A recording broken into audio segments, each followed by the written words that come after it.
Hola y bienvenidos. Hoy analizamos una sentencia clave del Tribunal Superior de Justicia de Canarias, Sala de lo Social, dictada el 11 de julio de 2025, en el recurso de suplicación número 1094 de 2023. Una resolución que aborda un tema fundamental en materia de pensiones no contributivas.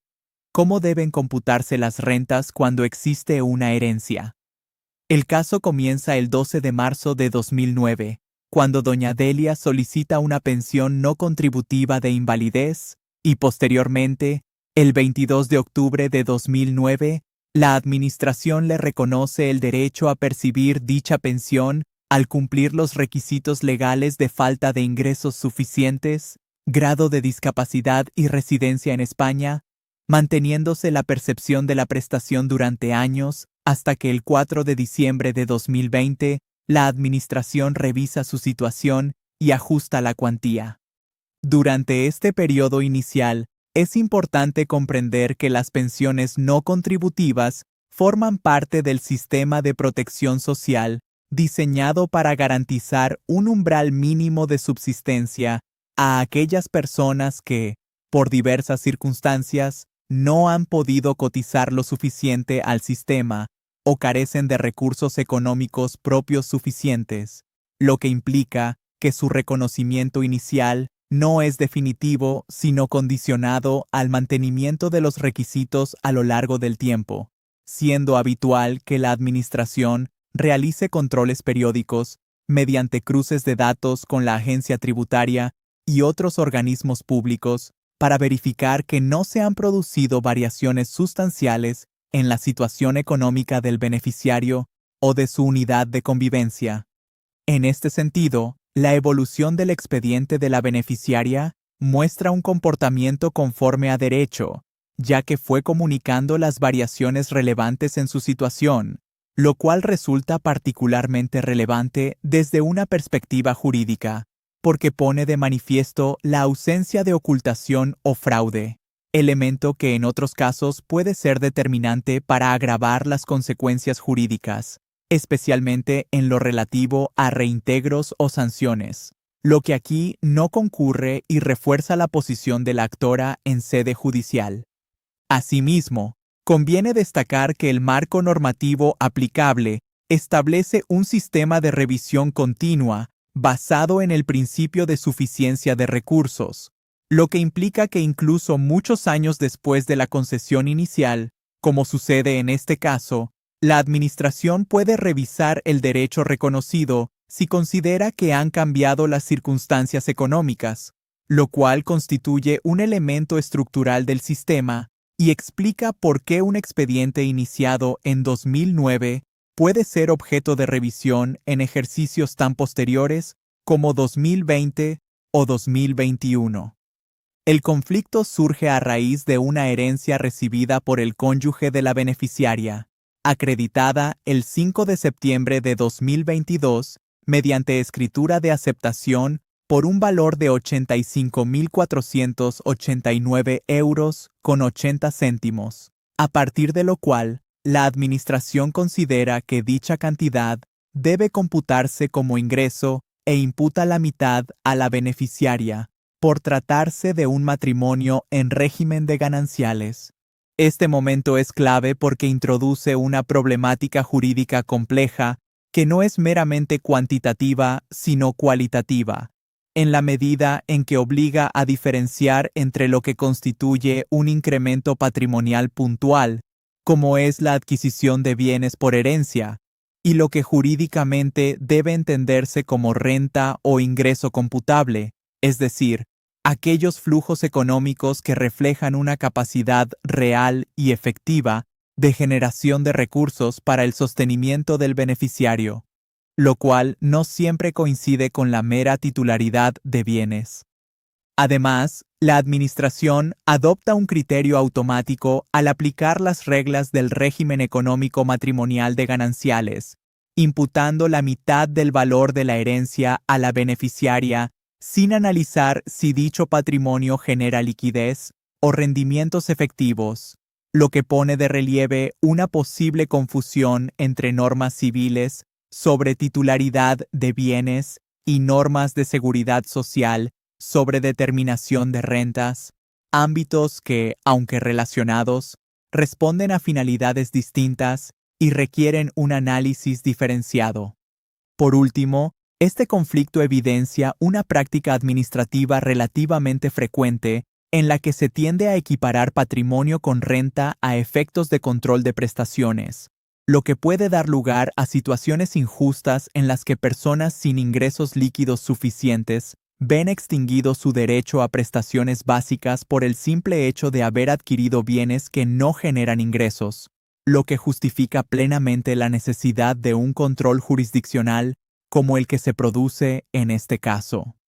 El 14 de noviembre de 2022, la Dirección General de Derechos Sociales e Inmigración dicta resolución por la que extingue la pensión y reclama la devolución de 4.490 euros con 53 céntimos correspondientes al periodo comprendido entre mayo de 2021 y septiembre de 2022, siendo posteriormente desestimada la reclamación previa el 12 de marzo de 2023.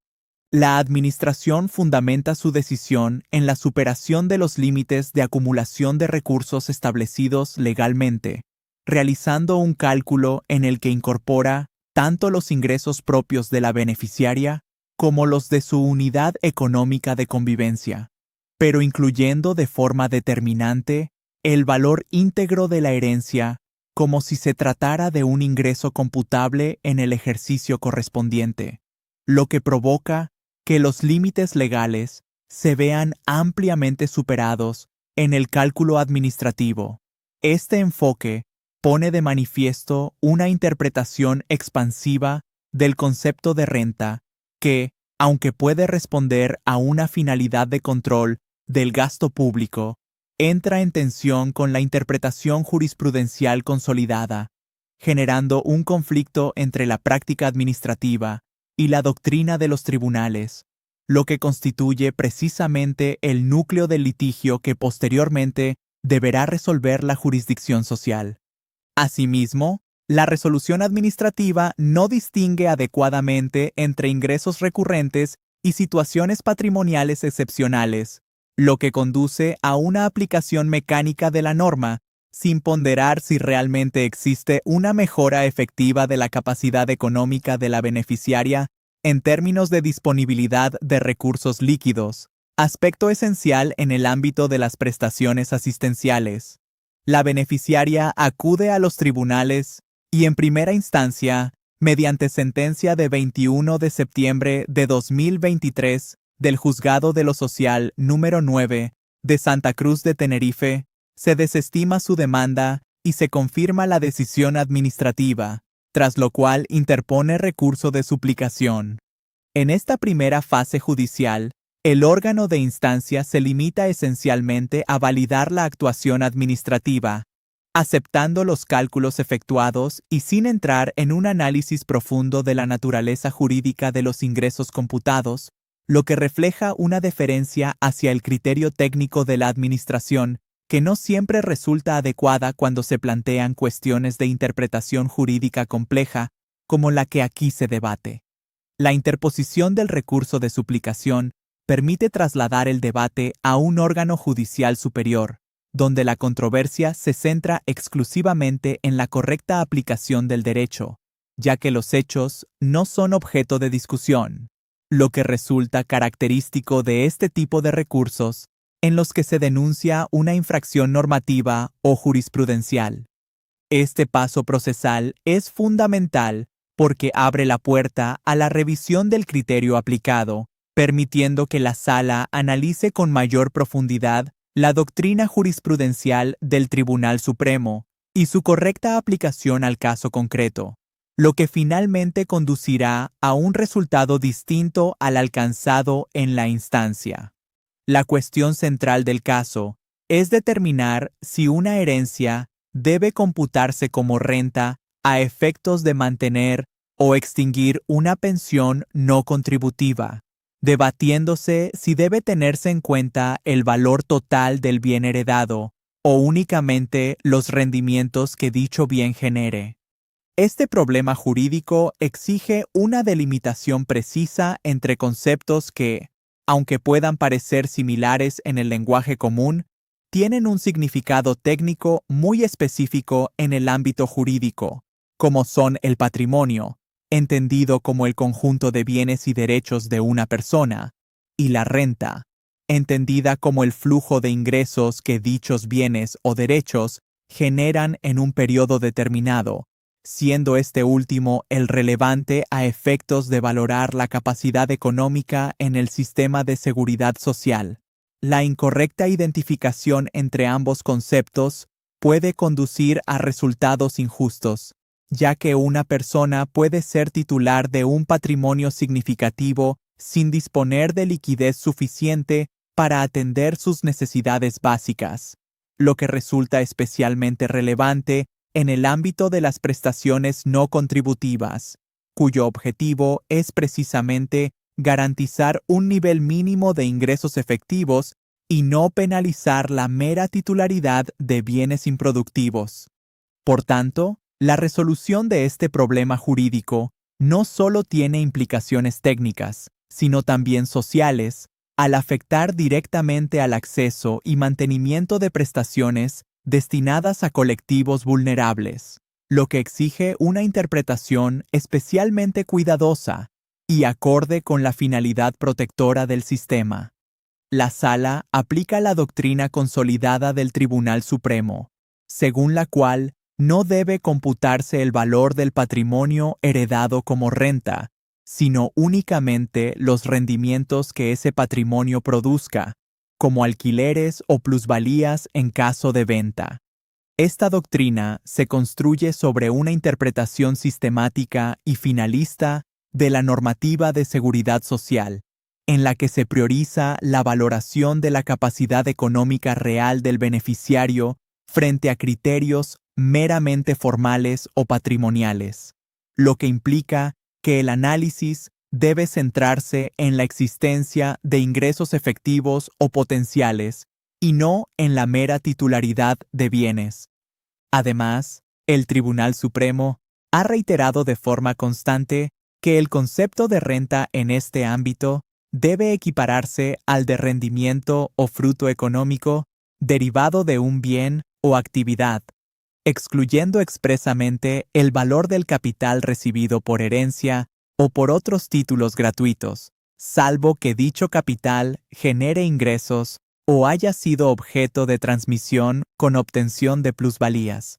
Este criterio, además, se alinea con el sistema fiscal, en el que también se distingue claramente entre la adquisición de patrimonio, sujeta a impuestos específicos como el de sucesiones, y la generación de rentas, sujeta al impuesto sobre la renta de las personas físicas, lo que refuerza la coherencia del sistema jurídico en su conjunto y evita interpretaciones contradictorias entre distintos ámbitos normativos.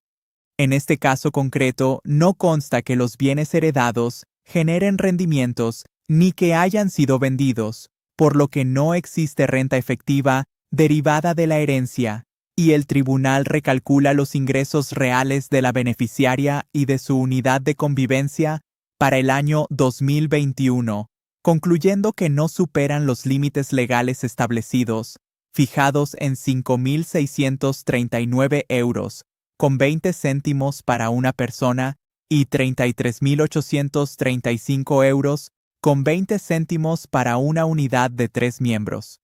El tribunal excluye de forma expresa el valor de la herencia del cómputo de ingresos, lo que supone un cambio radical en el resultado del análisis económico respecto al realizado por la Administración, evidenciando que la inclusión de dicho valor había sido determinante para alcanzar la conclusión de superación de los límites legales. A partir de esta exclusión, los ingresos reales de la beneficiaria se sitúan claramente por debajo de los umbrales establecidos, lo que implica que se cumple el requisito de carencia de rentas exigido para el mantenimiento de la pensión no contributiva, desmontando así la base sobre la que se sustentaba la resolución administrativa impugnada. Este ejercicio de recalculación pone de relieve la importancia de una correcta interpretación jurídica de los conceptos económicos en juego, ya que un error en la calificación de un elemento concreto, como en este caso la herencia, puede alterar completamente el resultado del procedimiento y afectar de manera significativa a los derechos del beneficiario. Finalmente, el Tribunal Superior de Justicia de Canarias estima el recurso de suplicación, revoca la sentencia de instancia, anula la resolución administrativa de 14 de noviembre de 2022 y declara que la extinción de la pensión no es conforme a derecho, dejando sin efecto la obligación de devolver las cantidades percibidas. El fallo implica la plena restauración de la situación jurídica de la beneficiaria anterior a la actuación administrativa, lo que supone no solo la recuperación del derecho a la pensión, sino también la eliminación de cualquier obligación de reintegro derivada de la resolución anulada, con los efectos económicos correspondientes. Además, esta decisión tiene un efecto corrector sobre la actuación administrativa, obligando al organismo gestor a ajustar su práctica a la doctrina jurisprudencial consolidada y evitando que en el futuro se reproduzcan interpretaciones similares que puedan perjudicar a otros beneficiarios en situaciones análogas. Desde una perspectiva más amplia, la sentencia refuerza el papel de los tribunales como garantes de la correcta aplicación del derecho en materia de prestaciones sociales, asegurando que la finalidad protectora del sistema no se vea desvirtuada por interpretaciones administrativas excesivamente restrictivas o formalistas. Esta sentencia es especialmente relevante porque refuerza un criterio clave. En las pensiones no contributivas, no se debe confundir patrimonio con renta, de modo que la mera recepción de una herencia no implica automáticamente la pérdida del derecho a la prestación, ya que solo los ingresos reales derivados de ese patrimonio pueden afectar al cumplimiento de los requisitos económicos, aportando así seguridad jurídica y limitando interpretaciones administrativas excesivamente restrictivas. Si te pareció útil esta explicación, comparte este video en tus redes sociales para que más personas aprendan a defender sus derechos. Si tienes dudas, cuéntanos tu caso en los comentarios. Gracias por ver el video, nos vemos en la próxima.